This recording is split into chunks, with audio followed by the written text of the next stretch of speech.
I could see a lot of conversations happening now where Albertans are questioning, what do we get from the rest of Canada?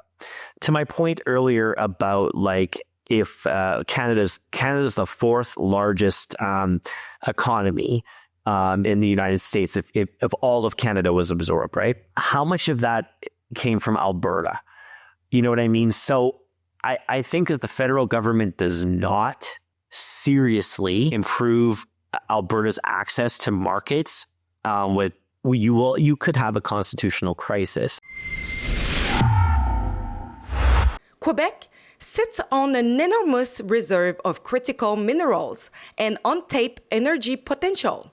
Yet, it continues to block major projects like GNL Quebec and Energy East under the guise of a lack of social acceptability. We talk about Energy East or GNL. I think that we need to have social acceptability. And if Daniel Smith or whoever table projects, will look at them, but we need to have social acceptability. Let's not forget that in 2018, François Legault campaigned on reducing Quebec's dependence on equalization payments. He promised to stimulate economic growth, in part by developing oil and gas. Le gouvernement devrait se dépêcher à prendre une participation, ensuite s'associer avec des grandes pétrolières qui ont l'expertise, puis aller de l'avant. On peut pas se permettre le luxe de ne pas exploiter le pétrole avec la dette de 250 milliards qu'on a, avec les taux d'impôt les plus élevés en Amérique du Nord. Donc, il y a une urgence d'agir. Puis actuellement, pour avoir été là pendant un certain nombre d'années, je sais que quelques dogmatiques empêchent ce développement. Par ailleurs, votre parti est pour le pipeline Énergie Est. On est ouvert au projet, mais à deux conditions. D'abord, il faut minimiser les risques environnementaux, entre autres les risques de déversement de pétrole. Et deux, il faut surtout que le gouvernement du Québec demande des redevances importantes pour la partie du pétrole qui sera exportée. La péréquation, ça existe depuis le début du Canada. C'est dans la Constitution. Le Québec a droit à la péréquation. Mon objectif, c'est éventuellement de créer assez de richesses au Québec pour qu'on n'en ait plus besoin, mais ça peut prendre une vingtaine d'années avant d'y arriver. Fast forward to today, and Legault has completely betrayed that promise, going so far as to ban oil and gas exploration altogether. Now, despite clear threats from the U.S. regarding energy security, Legault continues to hide behind the excuse of social acceptability when in reality, 74% of Quebecers support building pipelines, according to the latest poll. So the question must be asked, has Legault bent the knee to the very ideological forces he once condemned for blocking economic development? To dig deeper into the issue, I sat down with Robbie Picard, energy advocate and founder of Orsan Strong. For over a decade, Robbie has worked to shift public perception on oil and gas, highlighting the massive benefits this industry brings, not just to Alberta, but to Canada as a whole. The first thing I wanted Robbie to explain was the direct economic benefits of building pipelines and responsibly extracting our own resources. So one of the things that we've been working on for quite a while, and through both like the magazine, Oil and Gas World magazine, and Oil Sands Strong, and all the other stuff we work on, is that we have been fighting so hard for more of a united approach. So when you live in Alberta, we're a very generous province, but you look at the amount of money that leaves here, particularly goes to Quebec. Quebec always gets the most transfer payments every year, regardless if they have a balanced budget. And I love Quebec, but in order to get Canadian oil, it has to go through the United States and then back up into Canada. And we talk about interprovincial trade regulations, but the truth is that we don't really work as a united country. And is taking sort of a threat of tariffs and annexation and all this stuff. You wonder if we would have done these pipelines, say 15, 20 years ago when we started talking about them, definitely 10 years ago, our country's GDP as a total would be a lot higher than it is now. I mean, if we became the 51st state, we're not even number one. We're still behind Texas. Like, I think we'd be the fourth largest state. And that is embarrassing as a country that has like the richest resources in the world. Right now, the Japanese, prime minister is going to talk to Trump about getting LNG, liquid natural liquefied gas. And we said no to Germany. We said no to multiple other countries. Like, our prime minister has really damaged our country. And this is really bad. And I hope that we can somehow see this as a wake-up call that our entire economy is dependent on one customer. It's kind of scary. And I mean, I guess the silver lining is that there is a bit of a nationalism. I know Quebec is talking a little bit more about the Energy East pipeline now. In a lot of ways, I feel that Quebec and Alberta are very similar provinces. We're both very unique. We're more of sort of a Texas approach here. Quebec is, a little bit more in kind of like artistic, but also very, very worker, that French bite. And I really always thought that we should sit down and really see how we can work together, because we're in a situation now where, it's not good, and it didn't need to be this way. So I asked Robbie to explain the risk-benefit trade-off of using pipelines. Well, I think if you look at that big train wreck that happened in Quebec a few years ago, pipelines prevent that. I'm also going to say, like, every time there's a new pipeline, the Dakota Access Pipeline, there was a big, big protest, boom, boom, boom, and everyone said the pipeline would be horrible. It's not. The pipeline has been operating safely for years. The Trans Mountain Pipeline, which has just been kind of twinned and completed, that pipeline was operating for 50 years. Now, you could have a spill periodically, sure, but then they clean it up, and it's usually pretty minor.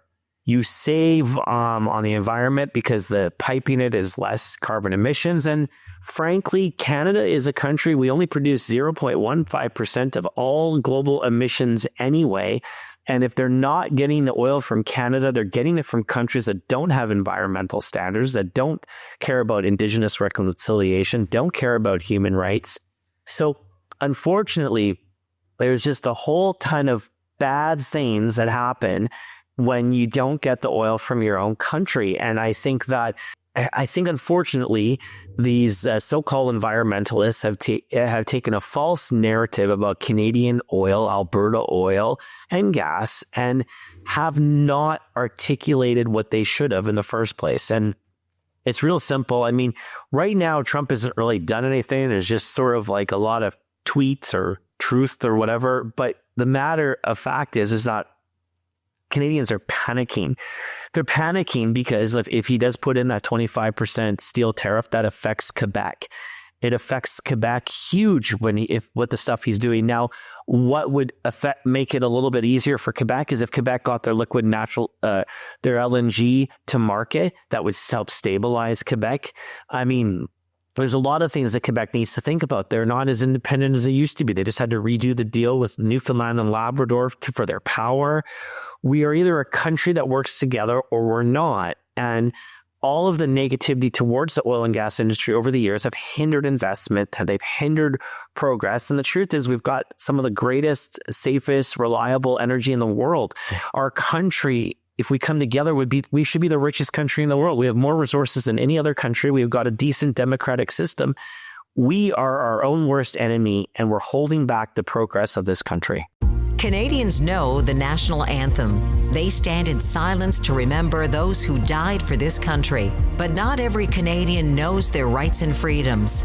The Freedom Passport will change that. It looks and feels like a Canadian passport, but contains the Canadian Charter of Rights and Freedoms in a portable, easy-to-read format. The Freedom Passport. Order one for yourself and for all the freedom lovers that you love at freedompassport.ca. I don't really believe that these politicians hold to their values. So they're already talking about getting rid of the carbon tax. And Mark Carney himself is talking about, like changing it. It would only be on steel. And he said, well, no one buys steel individually. Then secondly, what we're going to do is make sure not that the government pays, not that we as taxpayers pay, but the large polluters pay.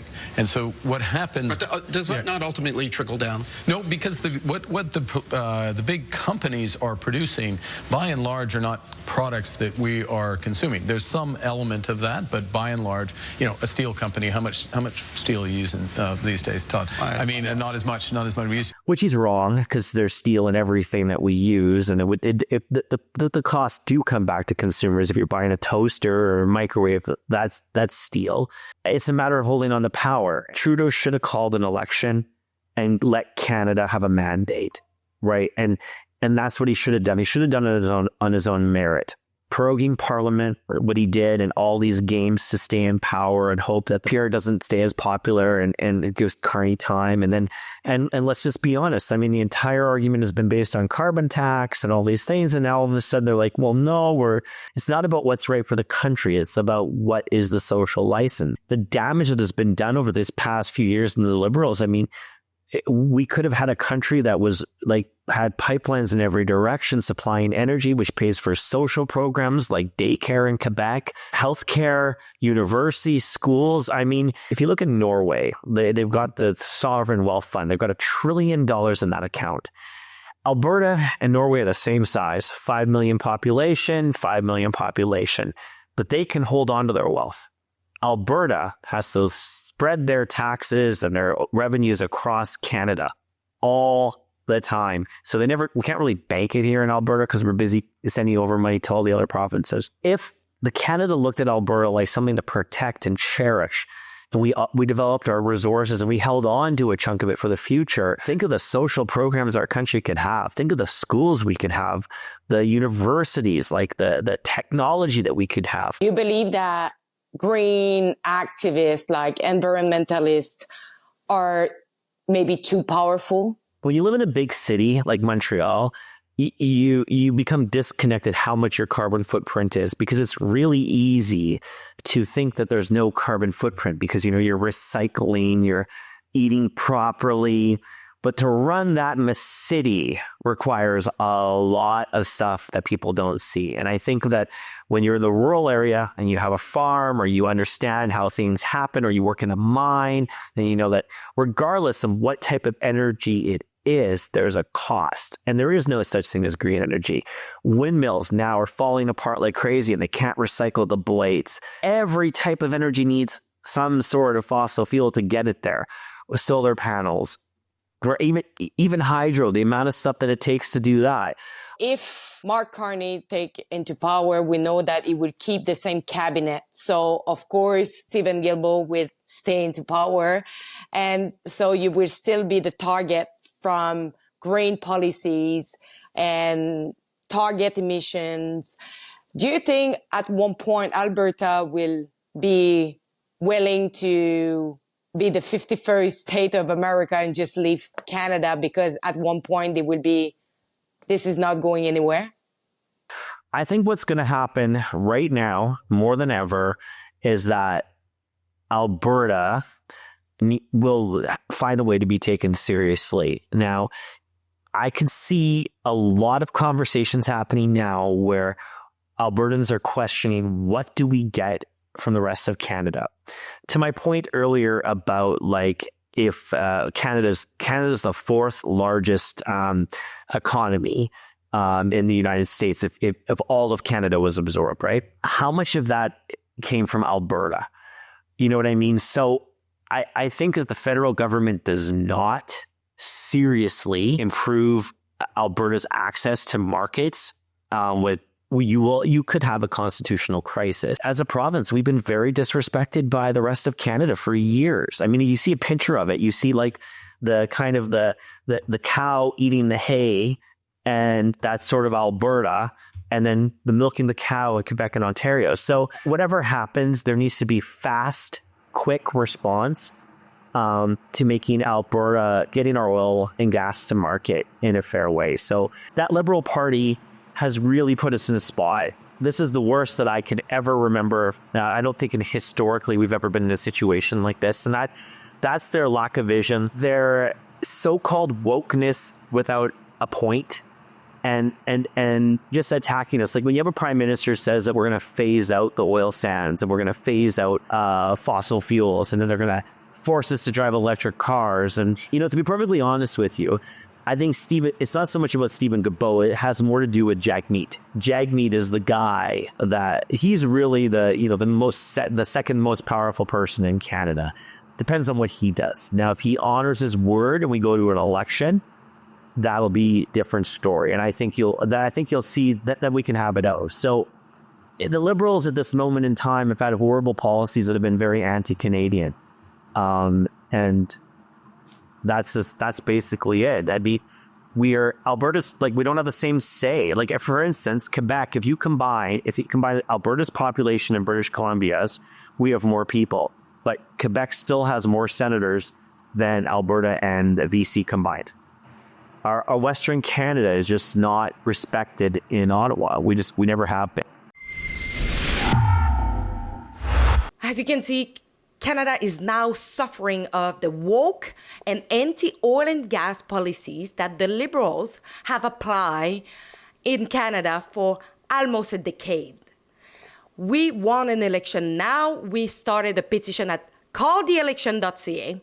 I invite you to sign it, but to share it and to make sure we put pressure on the government to start an election now.